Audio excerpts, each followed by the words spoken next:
आज का हमारा अध्याय है सूरदास के पद।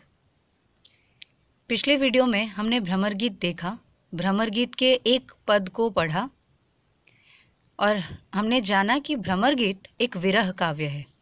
जब श्री कृष्ण ब्रज से मथुरा चले जाते हैं तो वहां जाने के बाद वो राजकाज के कामों में इतना उलझ जाते हैं कि वो वापस नहीं आ पाते। उनके पीछे जो गोपिकाएं हैं वो श्री कृष्ण का इंतजार करते हुए विरह में व्याकुल हो जाती हैं और बहुत ही दुखी रहती हैं। जैसा कि हम जानते हैं कि जब व्यक्ति का मन दुखी हो, जब वो खुद दुखी हो, तो वो चाहता है या उसे आसपास की पूरी प्रकृति दुखी नजर आती है। वो चाहता भी है कि उसके आसपास सब दुखी रहें, कोई खुश ना रहे, क्योंकि वो दूसरे को खुश नहीं देख पाता, उसे ईर्ष्या होती है। ठीक उसी तरीके से गोपिकाएं जब मधुबन को हरा भरा देखती हैं, मधुबन वो वन है जहां पर श्री कृष्ण गाय चराया करते थे, जब वो मधुबन को हरा भरा देखती है, पुष्पों से लदा हुआ देखती है, तो वो कहती है कि अरे मधुबन, तुम कैसे श्री कृष्ण के न रहने पर भी इतना खुश रह सकते हो? क्या तुम्हें नाम मात्र की भी कोई पीड़ा या दर्द नहीं है? तो इस पद में, आज हम जिस पद की चर्चा करने वाले हैं, उस पद में गोपिकाएं मधुबन को उलाहना देती हैं, ताने देती हैं। पद की शुरुआत कुछ इस तरीके से होती है। मधुबन तुम कत रहत हरे, बिरह वियोग श्याम सुंदर के ठाड़े क्यों न जरे। गोपिकाएं मधुबन से कहती हैं कि मधुबन तुम कत रहत हरे, तुम कैसे इतने हरे भरे रह सकते हो? बिरह वियोग श्याम सुंदर के ठाड़े क्यों न जरे। श्याम सुंदर के वियोग में, यानी श्री कृष्ण के वियोग में, श्री कृष्ण के दूर जाने के बाद भी क्या तुम्हें उसके वियोग में दुख नहीं हो रहा? और तुम श्याम सुंदर के वियोग में ठाड़े क्यों न जरे, यानी खड़े खड़े जल क्यों नहीं जाते, भस्म क्यों नहीं हो जाते? तुम इतने हरे भरे कैसे रह सकते हो? क्यों कह रही हैं गोपिकाएं ऐसा मधुबन से? अगली पंक्ति देखिए।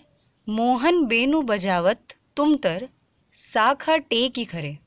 वो कहती हैं कि श्री कृष्ण तुम्हारे ही पेड़ों के छांव में खड़े होकर, तुम्हारे ही पेड़ों के नीचे खड़े होकर बेनु अर्थात बंसी बजाया करते थे।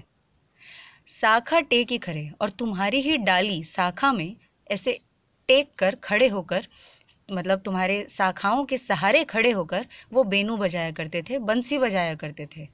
मोहे थावर अरुजड़ जंगम मुनि जन ध्यान टरे। मोहे थावर, मोहे का अर्थ होता है मोहित हो जाना।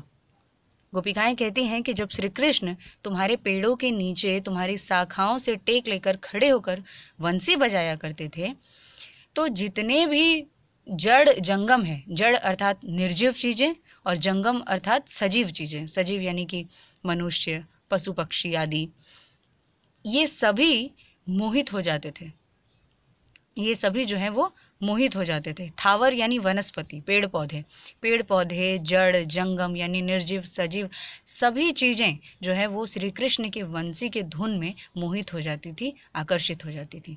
यहाँ तक कि मुनिजन ध्यान टरे, जो मुनिजन ध्यान लगाते थे, जो जंगलों में तपस्या कर रहे होते थे, उनकी तपस्या भी भंग हो जाती थी। वो भी श्री कृष्ण के वंशी की आवाज से मोहित हो जाते थे।